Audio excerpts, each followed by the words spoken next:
Boa noite, estamos ao vivo. Eu sou o Bruno Barcelos. E eu, o Rafael Ferreira. Hoje nós estamos aqui com a Vanessa Gripe.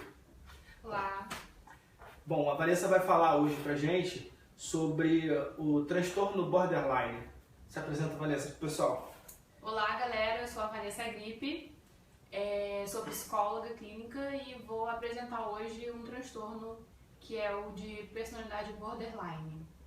É muito conhecido também como transtorno de personalidade limítrofe, né?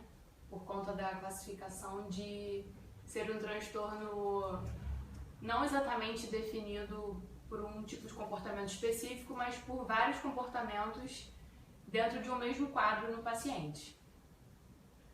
Para a gente poder ajudar as pessoas a entenderem, que vão chegando agora para assistir, esse termo ele é recente, ele não é antigo, esse conceito de borderline, ou é? Não, exatamente. O borderline ele é um conceito muito novo e está sendo ainda aceito, né, no meio psicológico, no meio médico, que inclusive no DSM-3 não tínhamos ainda o conceito de borderline, a partir do 4 e o 5 que entrou. Então é bem recente mesmo.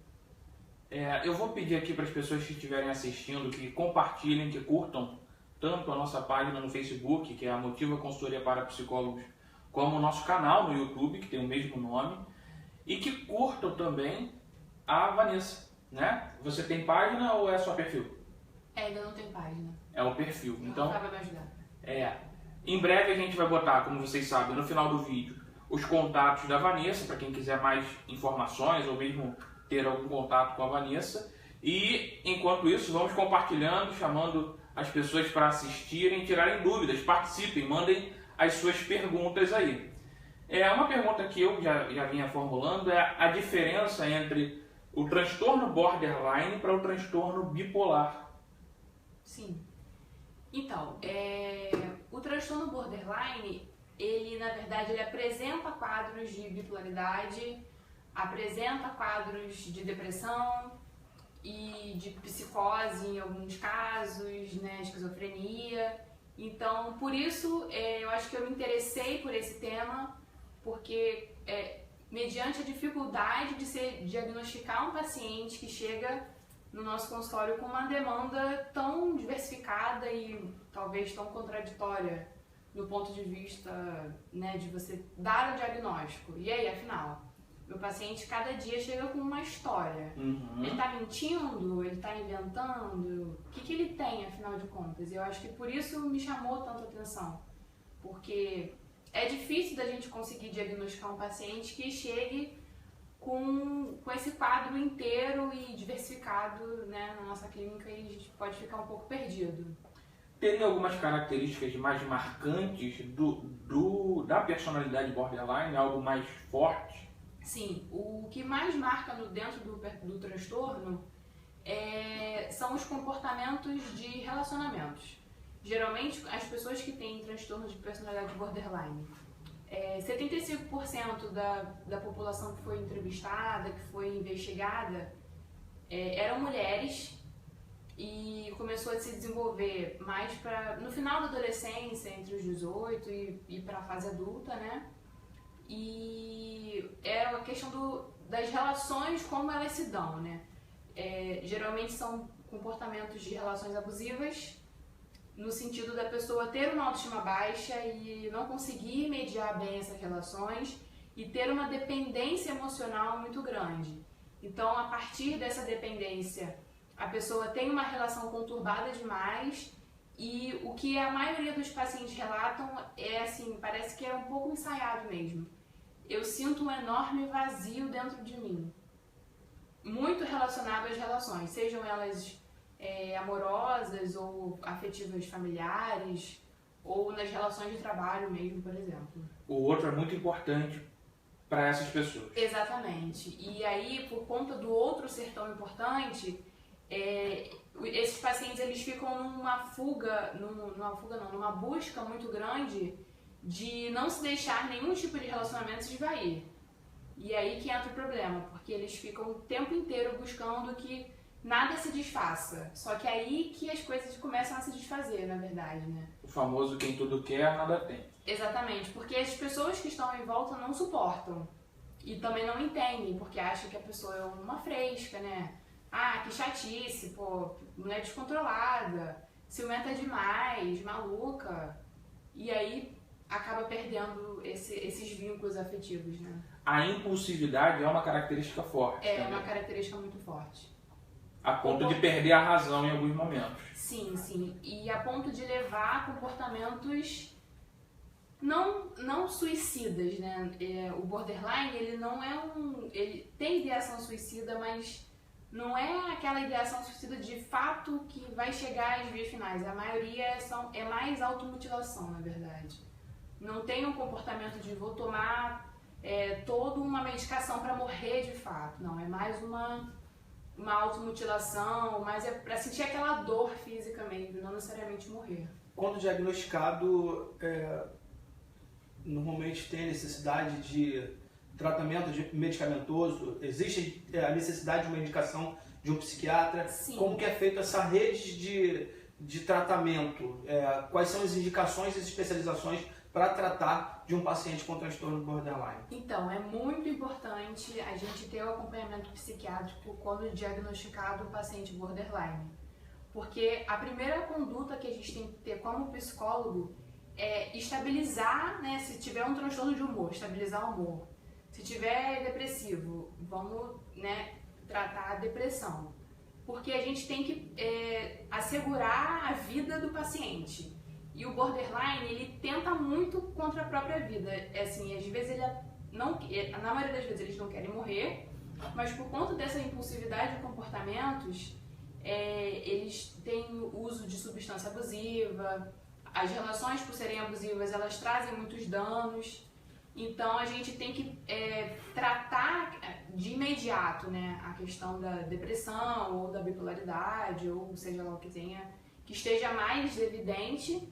E aí entra o psiquiatra, porque a gente precisa sim da medicação para dar uma regulada. Digamos que a gente vai tratando por eliminação, baseado nas prioridades, naquilo que é mais grave. Exatamente, exatamente. Falando em psiquiatra, Sidney Bustamante, que participou Oi, da nossa live passada. Olá. Boa noite. Juliana Damasceno, Neinha Ferreira, mãe do Rafael, boa noite. Cíntia Dias, Sufe Oliveira. Tem muitas pessoas assistindo, agora está dando aí 21 pessoas com a gente. Obrigado, gente. Compartilhe, participe, mande suas perguntas, comentários. Lorena Dalbello também. Uma coisa que você falou sobre a questão da automutilação me chamou a atenção. Levar para a dor física parece menos pior do que suportar a dor desse vazio, essa dor emocional? Exatamente. É uma forma de substituir a dor, né? Quando eu tô sentindo uma dor física, eu talvez naquele momento eu deixo de lado esse vazio enorme que o paciente relata, né? Essa depressão ou esse humor que oscila o tempo inteiro, e aí eu tô focando na minha dor física. Parece que é mais fácil para ele lidar com o concreto? Sim. Porque essa dor que fica no psíquico é algo absolutamente abstrato, mas ele está vendo ali, então me remete muito também aos pacientes psicóticos, por exemplo, que para eles é tudo muito concreto.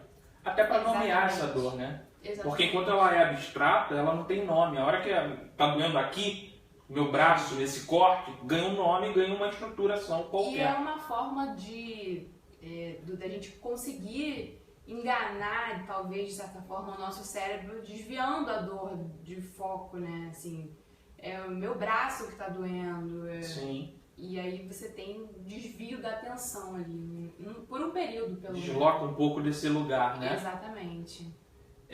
A Kessia Rosário dando boa noite. Boa noite, Kessia. Adriana Pereira também, aqui com a gente. Dos pacientes borderline, você falou que é mais ou menos na adolescência que começam os primeiros sintomas? Mais pro final da adolescência. Início da fase adulta, a transição. Tem uma idade média que costuma ser? Entre os 18 e os 40 anos que se desenvolve, né? É jovem então, né? É um transtorno que aparece mais na fase jovem da vida. Sim, geralmente sim. E tem gatilhos que geralmente levam a isso? Então, as causas, né? A gente consegue identificar que em alguns casos existe uma genética, porque a gente ainda não conseguiu comprovar exatamente o que leva ao transtorno borderline, por ser um transtorno bem recente, né, bem nomeado, bem recente. Mas a gente consegue identificar dentro da literatura que existem muitos casos que são de traumas da infância e ou de abusos, sejam de qualquer espécie, né? Mas principalmente se dá por conta de traumas da infância e abusos que a pessoa tenha sofrido, mesmo que não tenha sido na infância. Então, muitas pessoas que foram abusadas emocionalmente ou sexualmente, principalmente as mulheres, elas têm um alto índice desse desenvolvimento do borderline. Eu vou fazer uma provocação. Alguns profissionais, como a gente estava falando aqui ainda agora, têm uma dificuldade em lidar com essa terminologia. Sim. E qual é a sua visão em relação a isso?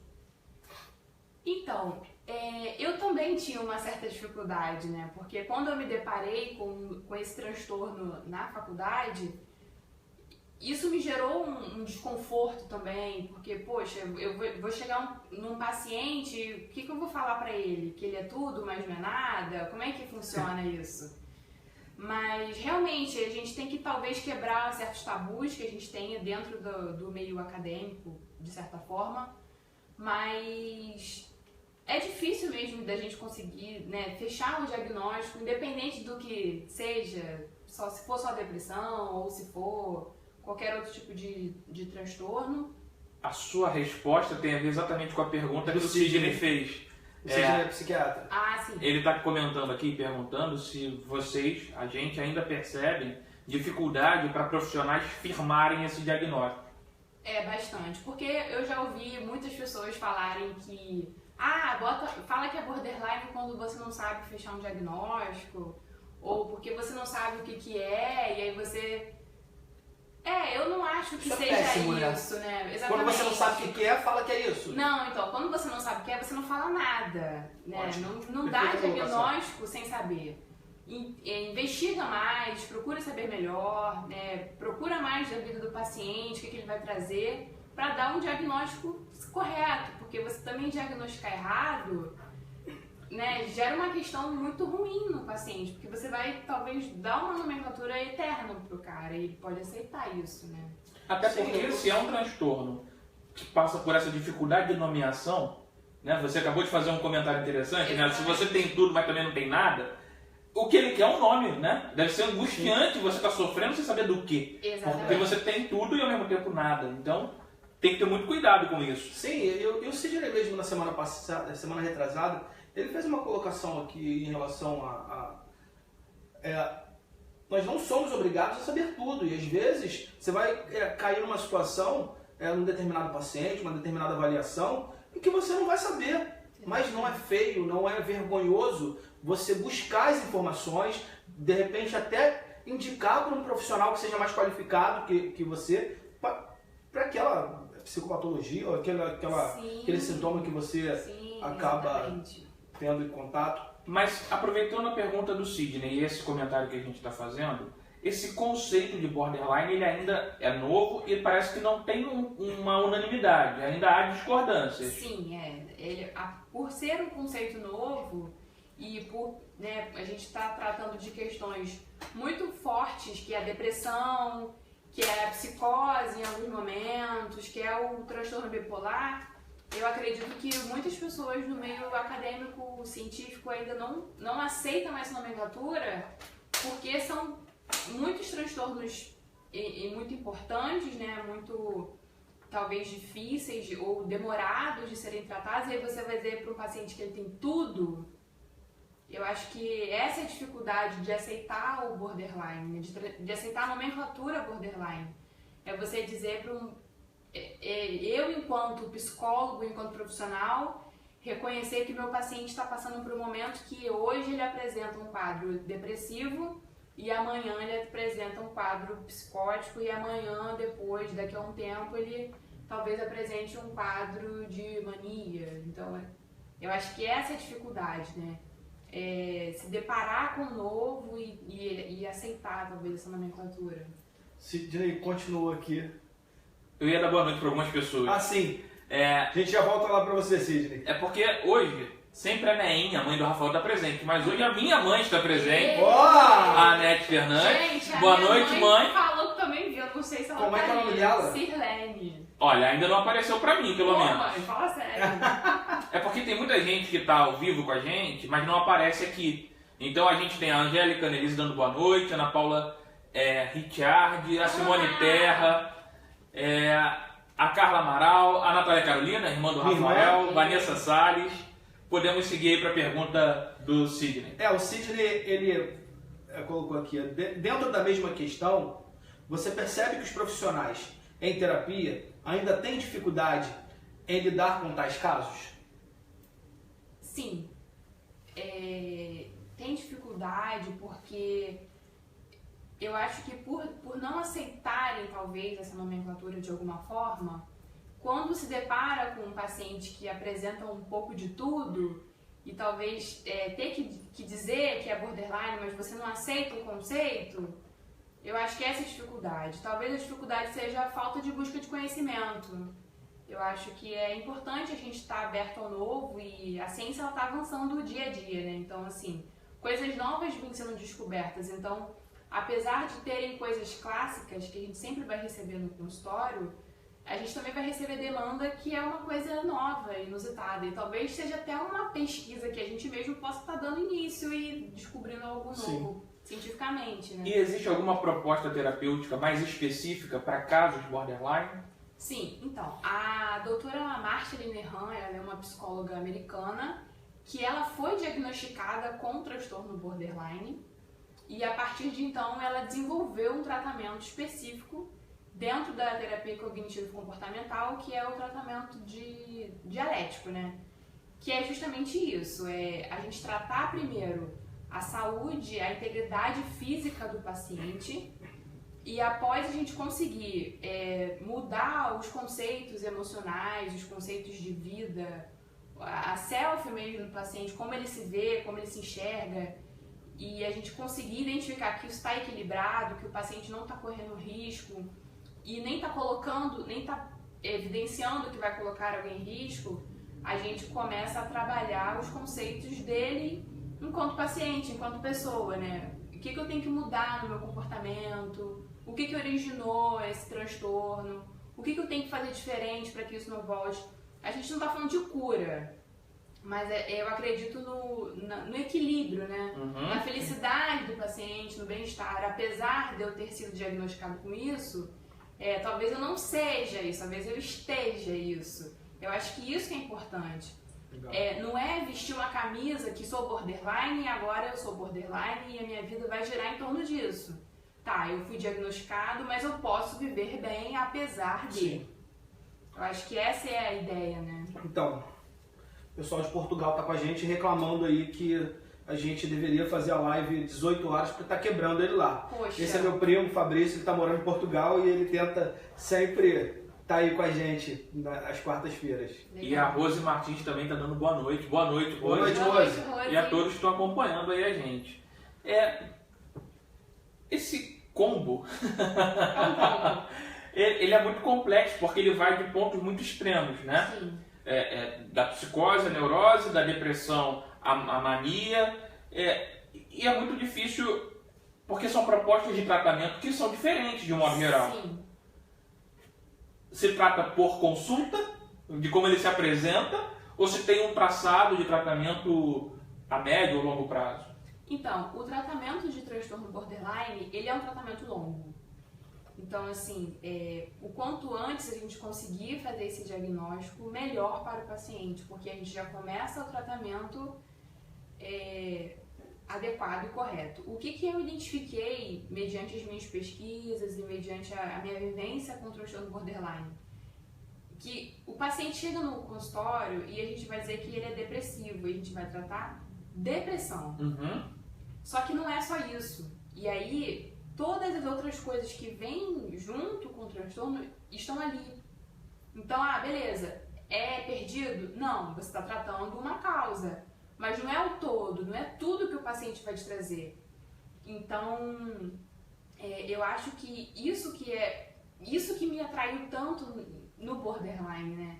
É você entender o todo e fazer o diagnóstico correto, entendendo que o paciente vai levar tempo, talvez, para sair daquele momento tão difícil, e o quanto antes a gente iniciar, tão logo ele poderá terminar, né? O Sidney acabou de te dar uma dica aqui. Ele falou que caso seja do interesse, uma dica para você e para todos nós que tivermos interesse em estudar sobre o caso, um dos principais psiquiatras do estudo das personalidades borderline é o Hagop Akselkal. Tem vários trabalhos sobre o transtorno. Ah, legal, Sidney. Muito obrigada. Agora, o Sidney está colocando aí, eu não sei se é sem querer ou querendo, das personalidades. Ele colocou um plural aí. E aí eu acho que vale a pena a gente capturar isso. Legal.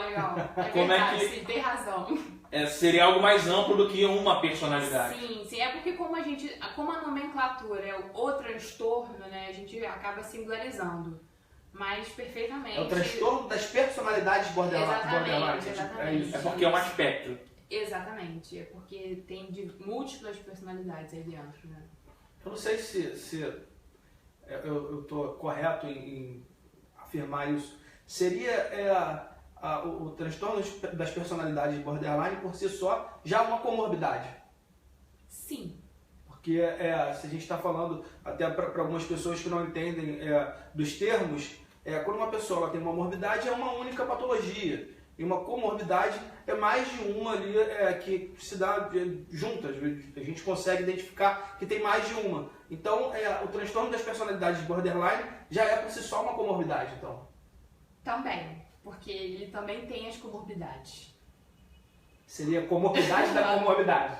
Então, eu sei que é um pouco difícil. É porque se você entende que o diagnóstico é borderline, talvez aí eu não sei se dá para trabalhar com a ideia de comorbidade nesse combo, porque você fechou um diagnóstico. Sim, mas é só para problematizar. Sim. Então, é exatamente isso. Existem as comorbidades que estão dentro da nomenclatura do transtorno, né? Nem todo paciente vai apresentar tudo que pode estar dentro de transtorno das personalidades borderline. Então, assim, a gente tem que identificar que pode apresentar alguns, pode apresentar todos e as comorbidades. Entendi. Vou perguntar ao pessoal de casa se as pessoas acham que conhecem alguém com algo assim, se já ouviram falar sobre isso. Eu tô sentindo o povo meio acanhado hoje. Gente, o que tá acontecendo? Não, acho que... É um tema novo. É um tema novo e a gente acaba tentando utilizar uma linguagem mais acessível, mas são muitos termos técnicos. Então, quem tiver dúvida, por favor, pode perguntar se dentro do que a gente está conversando aqui, alguém identificar algum ponto num familiar, num amigo, queira tirar alguma dúvida em relação a isso, fiquem à vontade, aproveitem a Vanessa aqui com a gente. Tem alguma predominância nesse quadro? Ou pode realmente ser algo em que numa pessoa a predominância pode ser um quadro depressivo, na outra pode ser um quadro de mania, na outra pode ser algo mais ligado às psicoses? Então, a predominância no transtorno das personalidades borderline é o sentimento de vazio, porque eles dizem que eu tenho um vazio enorme dentro de mim, eu tenho um buraco dentro de mim, algo me consome, e a dificuldade nas relações. Eu tenho uma dependência emocional muito grande do outro, eu tenho uma necessidade de não perda do outro, e isso é comum a quase que todas as pessoas que apresentam um transtorno. Todos eles têm essa questão do... Essa é a queixa principal da maioria deles. Sim, eu me envolvo em relações que são relações conturbadas, eu me envolvo em situações, seja no trabalho, na família ou situações amorosas, que são prejudiciais e são muito conturbadas. Quando você fala de relacionamento abusivo, eu fiquei aqui com algumas ideias. São pessoas que escolhem parceiros com tendências abusivas ou as próprias condições de relacionamento acabam estimulando a que afunile a comportamentos abusivos? Então, a própria pessoa já tem uma predisposição a buscar esse tipo de parceiro, na verdade, né? A gente entende isso na psicologia que não é dedo podre, gente, mas é porque você vai buscar aquele perfil, geralmente. Tem pessoas que falam, eu tenho dedo podre, não é, que você procura um certo perfil ali que você talvez não se dê conta de que, né, você busca aquele comportamento específico nos seus parceiros. É meio inconsciente, talvez. Vamos justificar assim. Pessoal, é que assim, existem termos que nem todos compartilham, né? Mas é algo que a pessoa talvez não tenha tanta clareza. Né? E qual era a pergunta mesmo? Vamos seguir, porque... me dominou. Mas lembrei, tá? O que acontece? Na maioria das vezes, o próprio paciente, né, ele já tem essa dificuldade, e aí ele busca parceiros que tenham talvez esse mesmo comportamento. Claro que não necessariamente o outro seja borderline, tá? Mas que é um conceito que ele vai buscando de pessoas e ele causa na pessoa, e muitas vezes a pessoa também tem esse comportamento abusivo. Então, em situações, o próprio paciente que é o abusador, né, e causa esse mal-estar e essa relação conturbada, porque talvez o outro queira se livrar dele, queira terminar, não queira conviver, enquanto amigo, enquanto namorado ou namorada, enquanto familiar.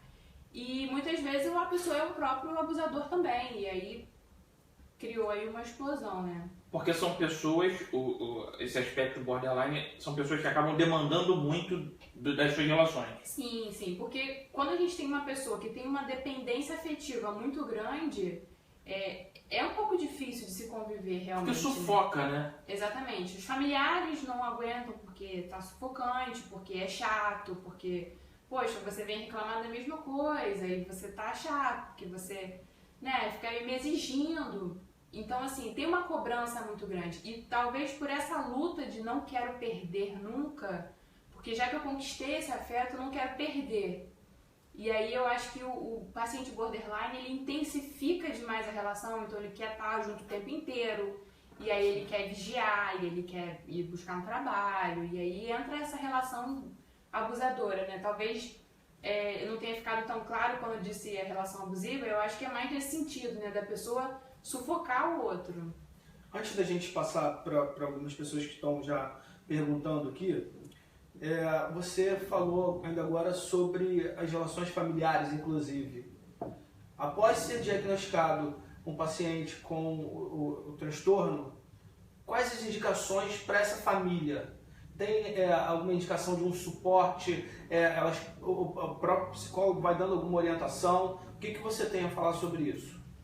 Então, eu acredito que toda ajuda, principalmente familiar, ela é muito bem-vinda, seja lá qual for o problema que seu paciente esteja apresentando. Se você tem uma família que possa dar esse suporte, nossa, é essencial, né? Porque a família ela vai ajudar. Se ele é um paciente que está apresentando uso abusivo de substância, por exemplo, talvez a família consiga ter um controle maior de vou dar uma festa, não vou ter tanto álcool, não vou ter tanta substância que ele possa ali estar fazendo abuso. Então, acho legal a participação da família, entendendo o que é o transtorno e ajudando. Tá, se ela tem uma dificuldade nos relacionamentos e se sente talvez tão sozinha ou tão carente, como que eu posso ajudar, né, a minha filha ou a minha mãe, ou seja lá quem for, mediante esse quadro? Eu acho que uma família bem orientada, eu acredito que ajude muito, porque a família ela vai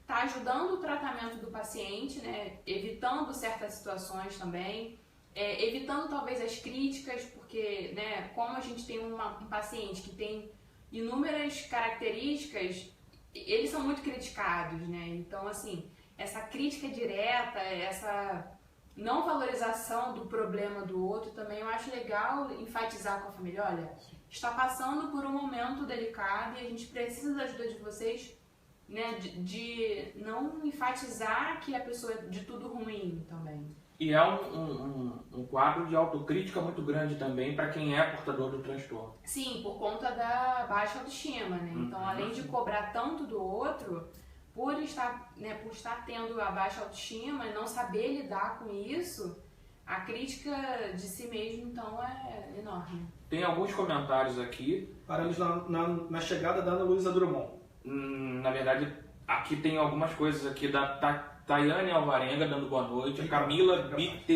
Bitesnik, Isso. minha amiga. Ela disse que você arrasou no tema. A minha mãe dizia. Eu imagino. Concordando com o que a gente falou de entender mais, né, sobre essa proposta, sobre o que é isso que a gente está falando, porque é um tema realmente que a gente está se aproximando dele para tentar entender. A Lorena está fazendo um comentário e um pedido. Ela gostaria que a gente pudesse falar um pouco mais sobre a questão do transtorno como autopunição. Acho que tem a ver com a questão da automutilação, né? Sim, sim. Então, como a gente tinha dito antes, essa automutilação a gente enxerga como uma forma... Porque, assim, geralmente, os pacientes que têm tendência suicida são pacientes que não querem morrer, né? A gente sabe que ele só quer se livrar da dor.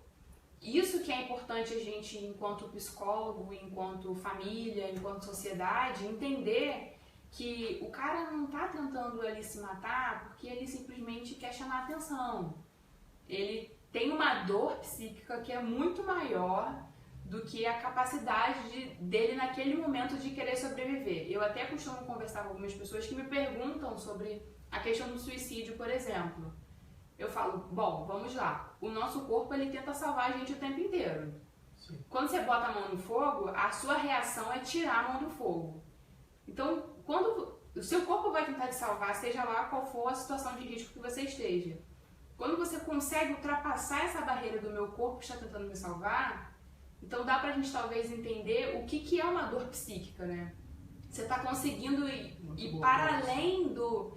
Eu estou tentando, né, organicamente me salvar, mas eu consegui ultrapassar essa barreira e eu preciso me livrar dessa dor psíquica que eu não sei de onde que vem nem para onde que vai. Sim. E aí o que eu faço? E aí a gente tem essas nomenclaturas de automutilação, que é tentar desviar o foco da dor, tentar, né, dar conta disso. Essa automutilação, além de desviar o foco da dor, também pode ser uma autopunição?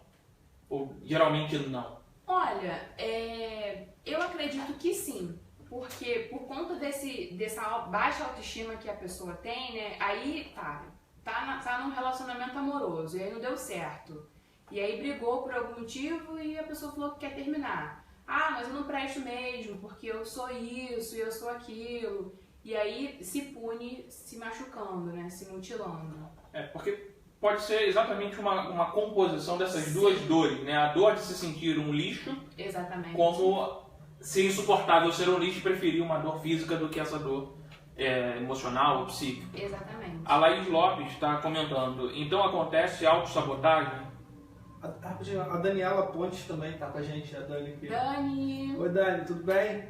E hoje temos algumas pessoas que já estiveram aqui no lugar dela, né? A Paula Nessa, legal. a Lorena, o Sidney. Sim, os nossos convidados também são plateia às vezes, isso é legal, obrigado, gente. Você entende isso como autossabotagem? Sim, eu não sei exatamente qual é o conceito de autossabotagem que a Laís está colocando, mas, Laís, eu acredito que sim, porque dentro de um quadro de uma pessoa que tem problemas com a sua autoestima, a autossabotagem ela é o tempo inteiro, né? Ela está se autossabotando todo o tempo. É sempre uma confirmação do seu não merecimento de algo, Exatamente. Né? A Cíntia Dias, pode ler aí, você consegue ler? Consigo. Nos casos de aplicação de testes psicológicos HTP, facilita a identificação dessa personalidade? Facilita, mas eu acho que a gente não tem que se ater simplesmente ao HTP. Por quê?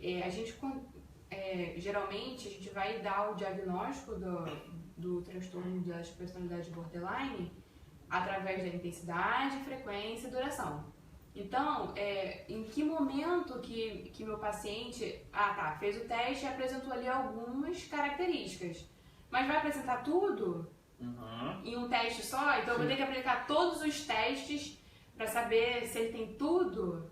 Ele pode ser usado como uma ferramenta, mas não como única ferramenta. Exatamente, ele pode direcionar sim e ajuda com certeza. É o que ela falou, né? Facilita. Sim. Facilita, mas eu acho que não tem que se ater a somente isso. Eu acho que tem que, mesmo na investigação ali, conhecendo o seu paciente, conversando e vendo em que intensidade que isso está acontecendo, qual é a frequência, qual é a duração do relato da dor, das questões que ele vem trazendo.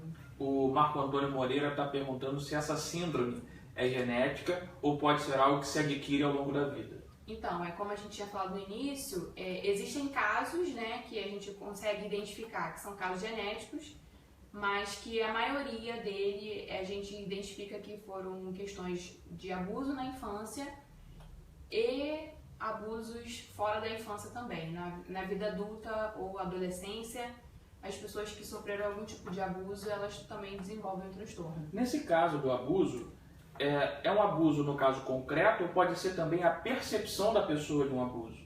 Eu acredito que a percepção ela também se encaixa, porque partindo do pressuposto que a gente tem uma pessoa que tem um problema na sua autoestima, qualquer situação que ela interprete como fui abusado, né, fui negligenciado, invadido, a gente pode considerar assim.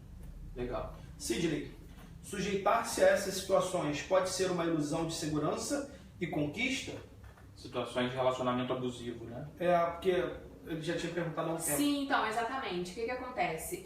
Quando essas pessoas, por terem a baixa autoestima, conseguem cativar alguém, né, a ponto de se relacionar, seja amorosa ou um relacionamento de amizade, eu consegui, eu conquistei e eu não quero mais perder. E aí entra o sentimento da posse, né? Já que eu tenho, é meu e eu não vou abrir mão. E eu não sei lidar com essa perda. Se eu perder, o que vai acontecer, né? Eu acho que essa é a grande questão, porque entra essa intensidade de não saber lidar com o que eu tô perdendo. É muito tudo ou nada, né?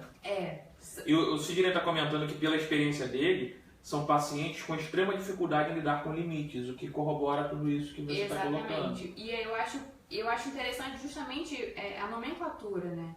E a gente poder usar também o transtorno de personalidade limítrofe, né? Que é exatamente isso, eu ter um limite ali, uma fronteira entre tudo que está acontecendo e ao mesmo tempo eu não sei lidar com o meu espaço e o espaço do outro. Tudo é o meu, né? E eu não sei onde que acaba o meu limite e começa o seu. Vou usar uma linguagem minha, não sei se você vai compartilhar dela, Ai, mas meu Deus. é uma fragilidade na própria constituição de um ego, de um entendimento de um eu? Sim, com certeza. A gente identifica, principalmente nesses pacientes que tiveram isso originado na sua infância, por exemplo, como que se constituiu, né, esse ser humano.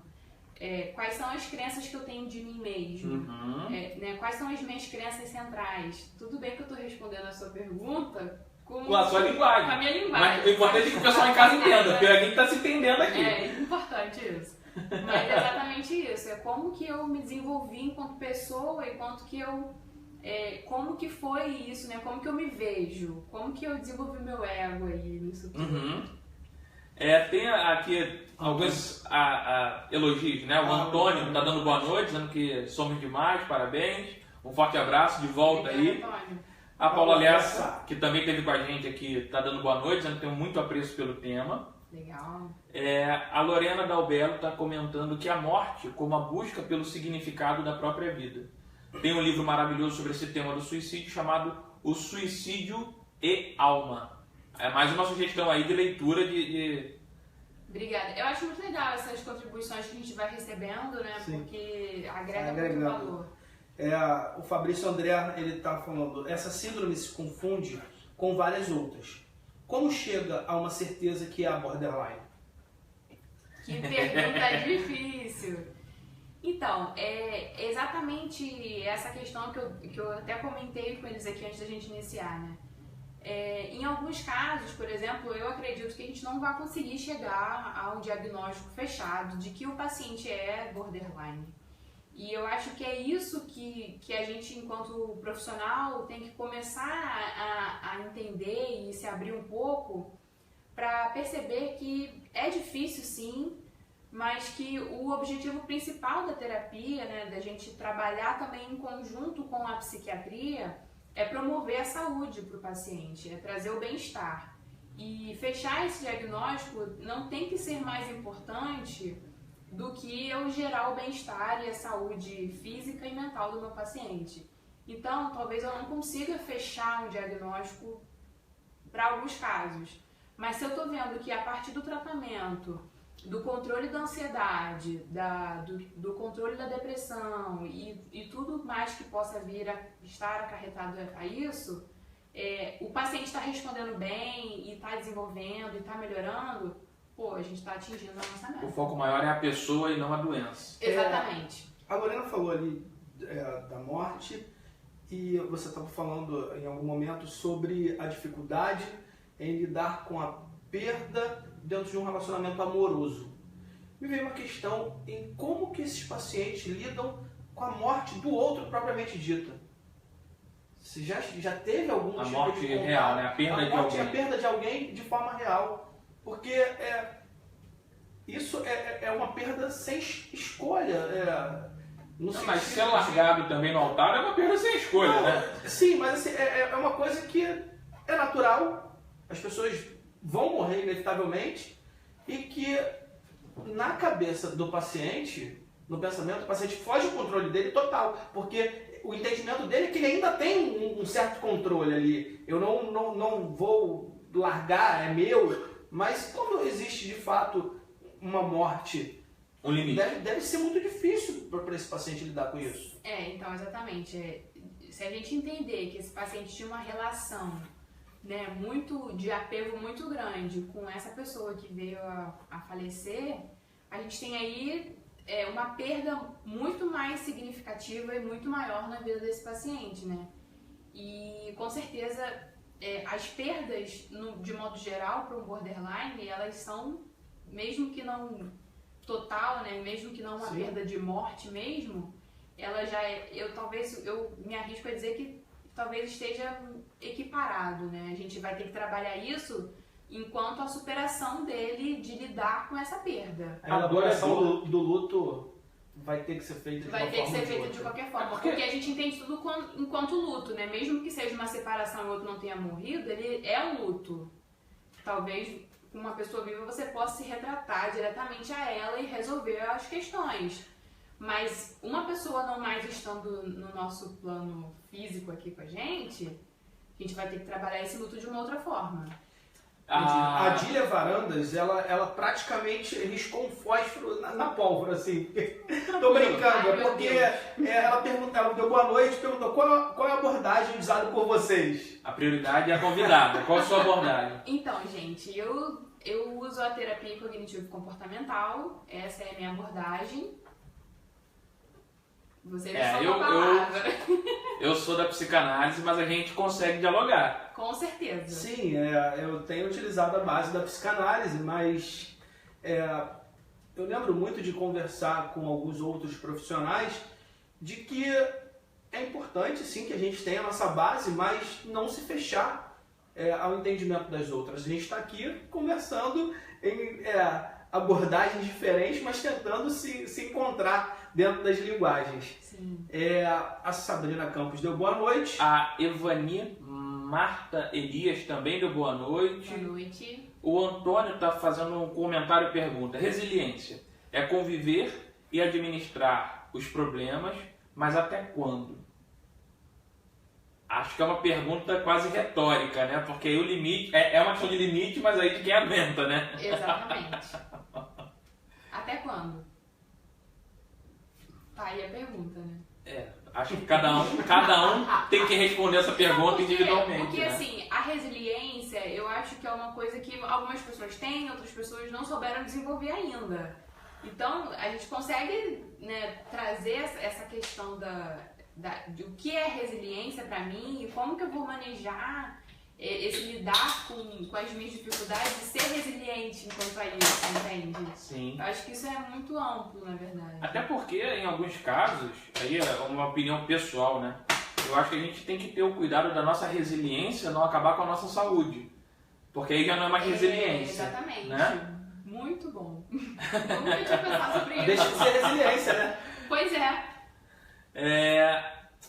Peraí que mudou aqui a tela, tem que voltar para os comentários. Tá, eu volto aqui. A Adília dizendo que amou a resposta sobre o fechamento do diagnóstico.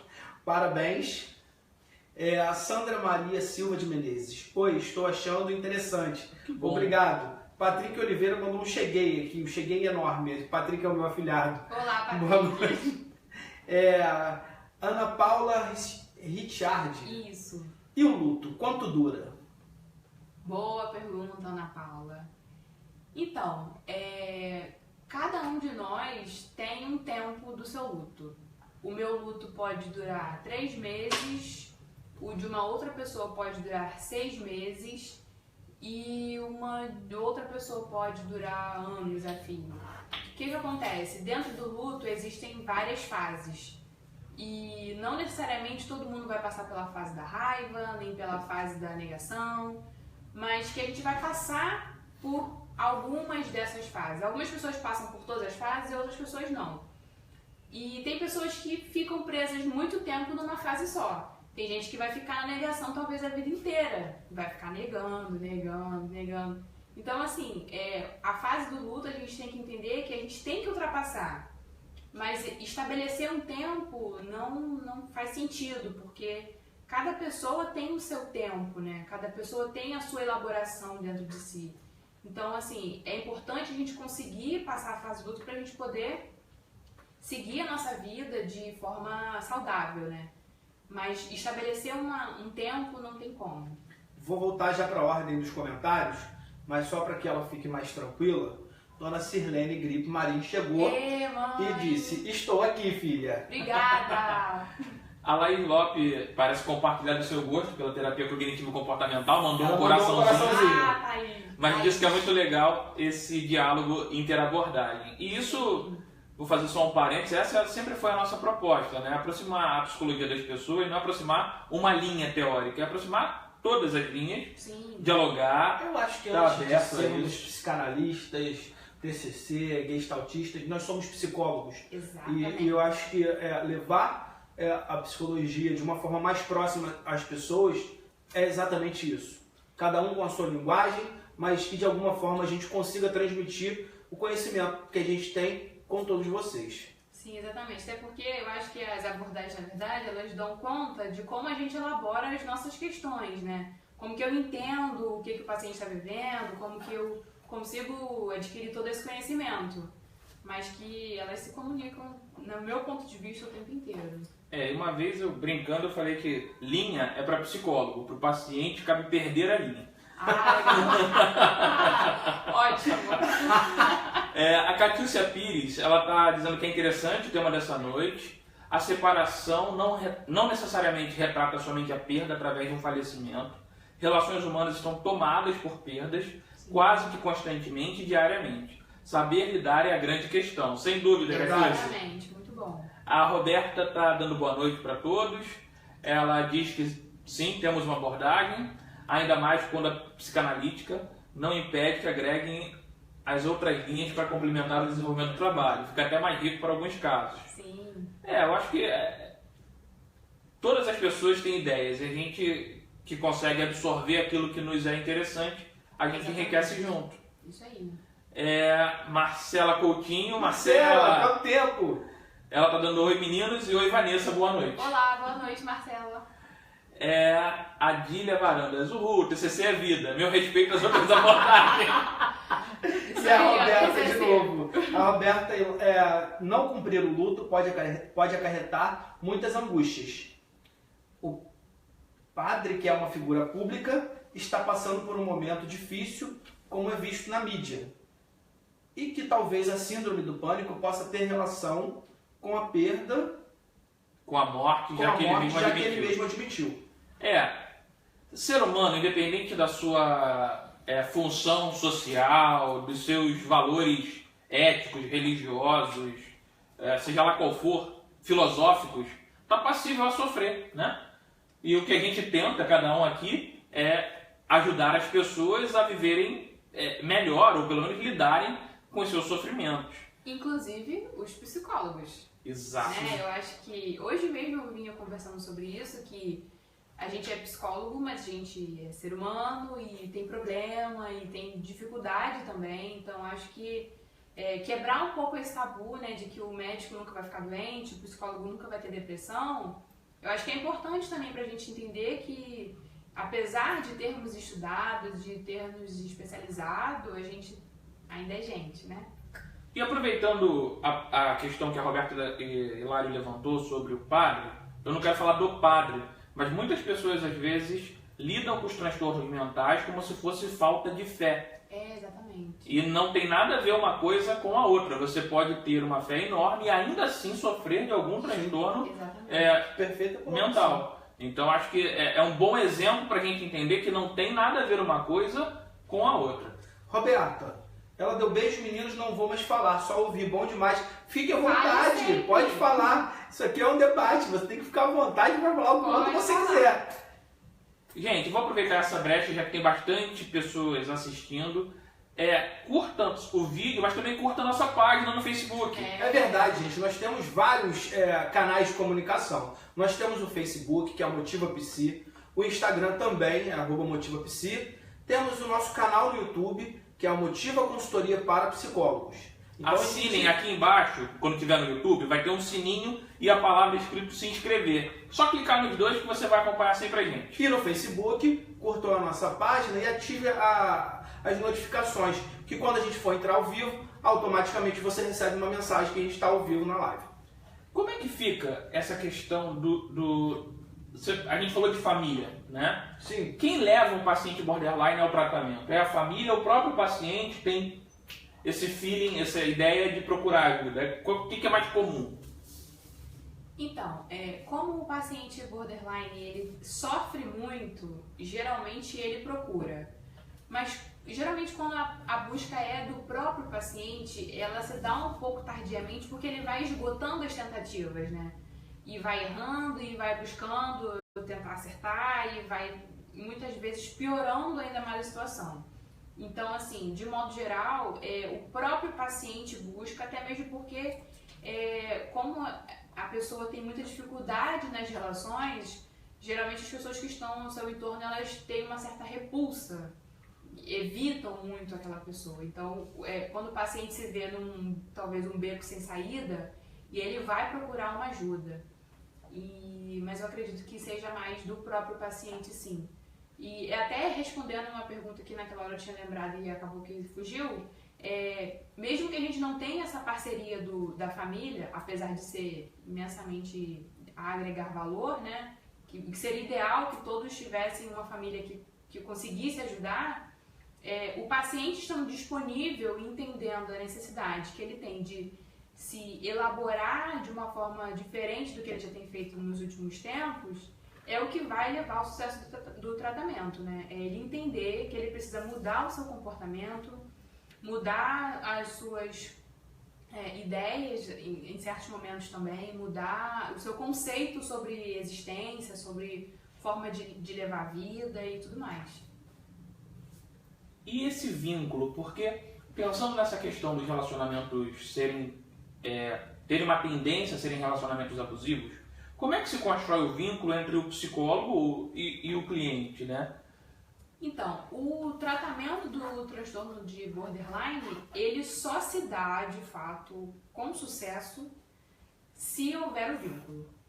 E isso não só para borderline, né, mas para qualquer tratamento, mas muito mais especificamente porque o borderline, ele precisa se sentir seguro, ele precisa se sentir afetado, ele precisa se sentir abraçado e recebido. Então, se essa questão da transferência... Gentileza da parte dela, falar na minha língua. E se não houver a empatia, a gente não vai conseguir trabalhar. Até porque, assim, depois que o paciente já está em tratamento, talvez a dificuldade seja menor em lidar até com a ausência do terapeuta. Mas no início, porque como ele tem essa coisa de quase que se apropriar apego, né? das relações, se inicialmente esse vínculo já tiver uma proximidade, acho que a tendência é que o tratamento tenha maior sucesso. Sim. Porque ele não vai querer perder aquela relação. Exatamente. E eu acho que o nosso papel enquanto psicólogo é justamente desfazer esse conceito, né? Eu estou aqui para te ajudar, estou disponível a te ajudar, porém você precisa viver e caminhar sem mim, porque eu não vou estar com você o tempo inteiro. Então, mas o tato do profissional tem que ser muito grande. Sim. Porque se ele fizer isso prematuramente, ele perde o paciente. Não pode. Ele precisa entender exatamente, vamos chamar de momento de começar a cortar. Sim. Porque se ele faz isso muito no início, corre o risco do paciente sair, abandonar o tratamento antes do vínculo estabelecido. Sim. Até Se porque ele faz de forma muito tardia, ele alimenta ainda mais esse relacionamento abusivo que o paciente constrói ao longo da vida. E vai fazer então, com você também, né? Sim. Porque se a questão é abandono, como é que você vai de cara abandonar o seu cliente, paciente, enfim? Ele precisa se sentir muito acolhido pelo que a Vanessa está colocando, para que ele possa pelo menos se situar naquele espaço, naquela relação, né? Eu acho que é algo de uma vigilância também. Eu acho que, na verdade, todo paciente a gente tem que acolher, né? Eu acho que a palavra de início de tratamento é acolhimento. E ver, entender e talvez até em certo momento sentir junto com o seu paciente que dor é essa que ele está tentando te explicar e talvez em certos momentos ele não consegue. Ele só fala do vazio enorme que eu tenho dentro de mim. Então, assim, o acolhimento inicial é o que vai garantir o sucesso ou não do tratamento do borderline. Agora, como você falou que tem uma predominância nas mulheres, pode haver tentativas de sedução na relação? Sim, total. Pode haver e há. Né? Eu acredito que as mulheres, quando elas estão dentro de um quadro muito, muito abusivo de si mesmo, né? E talvez dentro de um transtorno de mania, por exemplo, ela vai tentar para poder atingir, ela conhecer uma pessoa ou uma amiga nova e ela precisa daquela afetividade, ela precisa daquela presença, ela vai seduzir de alguma forma. Seja sendo muito amiga, seja sendo muito presente, estabelecer um vínculo com essa pessoa para trazê-la para perto. O Sidney está também dando mais uma sugestão para quem tem interesse no tema Psicopatas do Cotidiano, de Katia Meckler. Muito bom.